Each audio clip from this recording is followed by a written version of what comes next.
بسم اللہ الرحمن الرحیم۔ السلام علیکم۔ مرد کی پسلی سے عورت کو بنا کے اللہ تبارک و تعالیٰ نے مرد کو اپنی اس حکمت کا اشارہ دیا کہ میں نے اس عورت کی تخلیق فرشتوں کی لائی گئی مٹی سے نہیں کی، میں نے اسے تمہارے جسم کے حصے سے اس لیے نکالا کہ عورت کا تقدس اور پردہ قائم رہے۔ فرشتوں کو خبر نہ ہونے پائی کہ زمین سے لائی ہوئی کس مٹی سے عورت کی تخلیق ہوئی، یعنی عورت کے تقدس کی حد تو دیکھیے کہ فرشتوں سے بھی اس کی بناوٹ کا پردہ لازمی قرار دیا گیا، اور پہلی عورت اس مرد کی پسلی سے نکلی جس کی وہ منکوحہ کہلائی۔ اب بات آتی ہے پسلی کی، کیا ٹیڑھا پن وہیں سے ملا؟ نہیں، یہاں بھی حکمت سے خالی بات نہیں ہے۔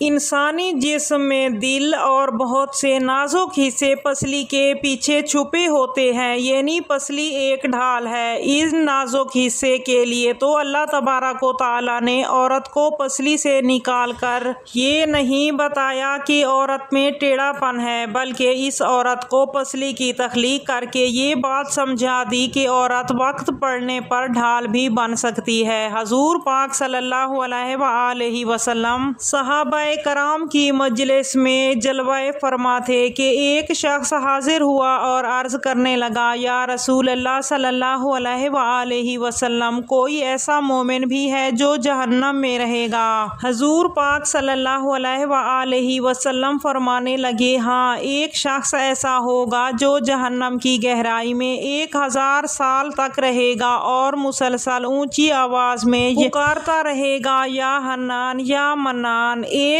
دن ایسی بلند آواز سے یا حنان یا منان کہے گا کہ حضرت جبرائیل علیہ السلام جہنم کے قریب سے گزرتے ہوئے اسے سن لیں گے، اور حضرت جبرائیل علیہ السلام حیران ہوں گے کہ یہ کیسی عجیب بات ہے کہ کوئی مسلسل یا حنان یا منان پکار رہا ہے۔ حضرت جبرائیل علیہ السلام عرش کے سامنے حاضر ہوں گے اور سجدے میں سر رکھ کر خدا کی تسبیح بیان کریں گے۔ خدا فرمائے گا، اے جبرائیل علیہ السلام سر اٹھاؤ۔ حضرت جبرائیل علیہ السلام سر اٹھائیں گے تو اللہ تبارک و تعالیٰ فرمائے گا کہ بتاؤ جبرائیل، کیا عجیب دیکھا آج تم نے؟ حضرت جبرائیل علیہ السلام عرض کریں گے، اے ہمارے رب، میں نے جہنم سے آتی ہوئی ایک آواز سنی ہے جو کہ گہرے گڑھے سے لگ رہی تھی کہ کوئی پکار رہا تھا، یا حنان یا منان۔ اللہ تبارک و تعالیٰ فرمائے گا، اے جبرائیل علیہ السلام، جہنم کے دروغے مالک کے پاس جاؤ اور اسے کہو کہ جو بندہ یا حنان یا منان کی صدا لگا رہا ہے اسے جہنم سے نکال کر تمہارے حوالے کر دے، پھر اسے میرے پاس لے آؤ۔ حضرت جبرائیل علیہ السلام جہنم کے دروازے پر تشریف لے جائیں گے، دروازے پر دستک دیں گے، مالک باہر آئیں گے اور حضرت جبرائیل علیہ السلام انہیں اللہ تبارک و تعالیٰ کا حکم سنائیں گے۔ حکم سن کر مالک جہنم کے اندر جائیں گے۔ حضرت محمد صلی اللہ علیہ وآلہ وسلم نے فرمایا، جیسے ماں اپنے بچے کو پہچانتی ہے، مالک ایسے جہنم کو پہچانتے ہیں۔ اس کے باوجود آپ یا حنان یا منان کہنے والے شخص کو تلاش نہیں کر پائیں گے، باہر تشریف لائیں گے۔ حضرت جبرائیل علیہ السلام سے عرض کریں گے، اے جبرائیل علیہ السلام، جہنم نے گہرا سانس لیا ہے، اس لیے کون سی چیز پتھر ہے، کون سی چیز لوہا ہے اور کون سا انسان ہے، اس کی پہچان نہیں ہو رہی۔ حضرت جبرائیل علیہ السلام پھر اللہ تبارک و تعالیٰ کی بارگاہ میں سجدہ کریں گے اور اللہ پاک ارشاد فرمائے گا، اے جبرائیل علیہ السلام سر اٹھاؤ، تم یا حنان یا منان پکارنے والے شخص کو کیوں نہیں لائے؟ حضرت جبرائیل علیہ السلام عرض کریں گے، اے اللہ، جہنم کے دروغہ مالک نے بھی معذرت کر لی، کہتے ہیں جہنم نے گہری سانس لی، اس وجہ سے پتھر، لوہے اور انسان کے درمیان کوئی فرق نہیں بچا ہے۔ تو یہ سب جل کر کوئلہ بن چکے ہیں، کسی چیز کی پہچان نہیں ہو پا رہی۔ اللہ تبارک و تعالیٰ نے فرمایا کہ جبرائیل علیہ السلام مالک سے کہو میرا بندہ جہنم کے فلاں گڑھے میں فلاں جگہ کونے میں اس حالت میں پڑا ہوا ہے۔ حضرت جبرائیل علیہ السلام جہنم کے دروازے پر جائیں گے اور حضرت مالک کو یا حنان یا منان پکارنے والے کا پتہ بتائیں گے۔ حضرت مالک جہنم کے اندر جائیں گے اور دیکھیں گے ایک شخص ہے، اس کے پاؤں اس کی پیشانی کے ساتھ اور اس کے ہاتھ اس کی گردن کے ساتھ بندھے ہوئے ہیں۔